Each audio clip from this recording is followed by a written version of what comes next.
Confusion continues to reign over Anthony Joshua's booked well in advance date at Wembley of April 13th. Usually when you book a date and there isn't an opponent to go along with it, it's usually a sign of, don't expect anything too great. And it's kind of partly true here as well.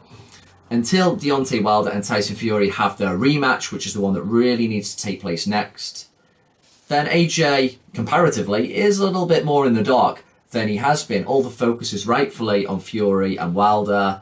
They need to create some solidity there with an official winner in the rematch to progress the division. It was the same with Holyfield and Lewis, and that first Holyfield-Lewis fight was a much bigger robbery than the Wilder-Fury fight. And we needed that W to move things along. It's the same here, but it leaves AJ in a position where we don't really have anyone that appetizing for him to face.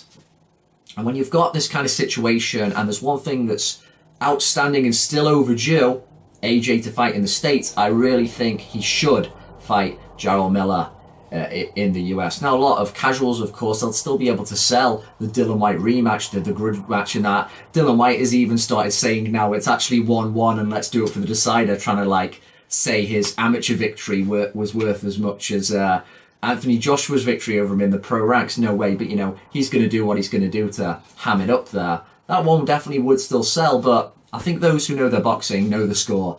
AJ has improved much more, and with his natural advantages and his more kind of cautious, conservative style of boxing now, he would just hammer him and get rid of White, I think, without any slip-ups this time. It's really, he needs to introduce himself to the States. I don't think a lot about Jarrell Miller at all. He's a big potato. He doesn't look powerful for a man of his size. He might even be one of those cases whereby when you're that ballooned up, you actually can't make proper use of your body. You haven't got the proper range of motion to be able to get the proper power transfer from the toes up through the hips, through the shoulders, and get good whipping shots. And of course, he's a massive target. I mean, AJ would roll him over in, 2-3 rounds?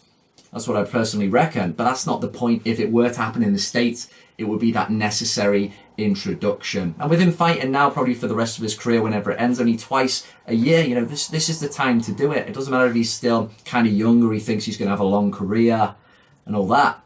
He needs to fight in the States. We need to get that one going. That is definitely what needs to happen next. Fury's got no bones about fighting other places. AJ needs to get this whole Eddie Hearn, keep it in England mentality out. Let's go for the States. But what do you think? Out of all those options, which is the fight that's going to happen next? I still feel that they've got a weird hesitancy of fighting in the States for some reason. I'm thinking it's going to be the Dillian Whyte rematch. But what do you reckon? Who's AJ going to fight next?